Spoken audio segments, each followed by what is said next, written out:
மக்களே, இன்றைக்கி பார்த்தீங்க அப்படின்னா நான் வந்து எஸ்ஐஆர் படிவம் வந்து பதிகிறப்ப என் ஹஸ்பண்ட் பதிஞ்சுக்குவாங்க அப்படின்னு நானும் லூஸில் விட்டுட்டேன். கடைசியில் பார்த்தா லாஸ்ட் வீக் தான் சொன்னாங்க நான் ஒன்றும் பண்ணல அப்படின்ட்டு. சரி ஓகே அப்படின்ட்டு நானும் அவசர அவசரமாக போய் ஓட்டர் ஐடி செக் பண்ணி பார்த்தா ஓட்டர் ஐடி நம்ம பேருக்கு வந்து அப்டேட் ஆக மாட்டேங்குச்சு.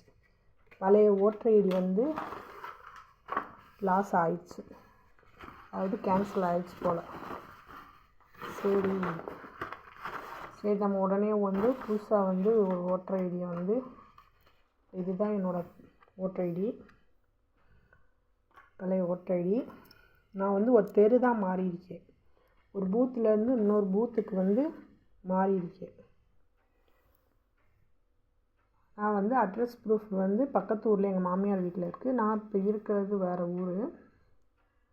ஆனால் வந்து சரி அப்டேட் பண்ணலான்னு போனால் ஆதார் கார்டு அட்ரஸில் தான் வரும் அப்படின்ட்டாங்க.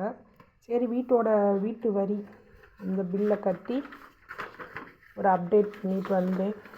அப்டேட் பண்ணிவிட்டு வீட்டு வரி பேரில் இருந்ததுனால வீட்டு வரி இது பண்ணிவிட்டு ஓட்டர் ஐடிக்கு புதுசாக இப்போ இருக்க வீட்டு அட்ரஸ்க்கே புது கார்டு எழுதி கொடுத்துட்டு வந்துட்டேன். இப்போ வந்து இது வீட்டு வரி, குழா வரி எல்லாத்தையும் எடுத்துகிட்டு போனேன். இப்போ அது டீட்டெயிலாக காமிக்க முடியாது இல்லையா ப்ரூஃப்னு, அதனால் லைட்டாக வியூ பண்ணுறேன்.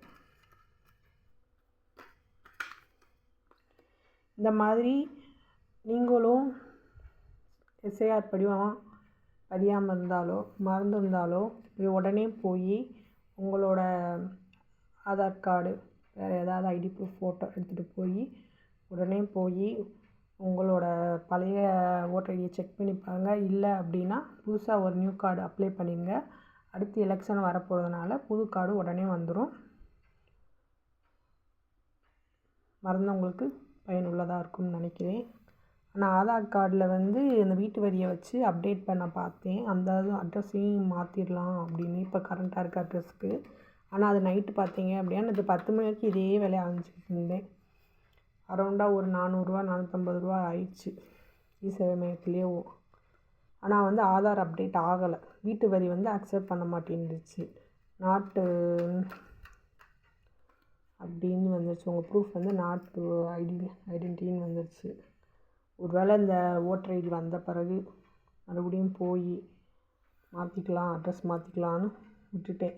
இல்லாட்டி நீட்டு இப்படி சர்டிஃபிகேட் வாங்கி அப்டேட் பண்ணலாம், அதான் ஓட்டர் ஐடி வந்துடும்ல, அதனால் கொஞ்சம் பார்த்துட்டு பண்ணிக்கலாம் அப்படின்னு விட்டுட்டேன்.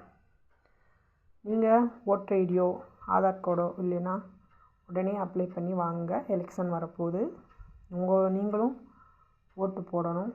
உங்கள் ஓட்டும் ஒரு நாட்டோட, மாநிலத்தோட, ஊரோட தலையெழுத்தை மாற்றலாம்.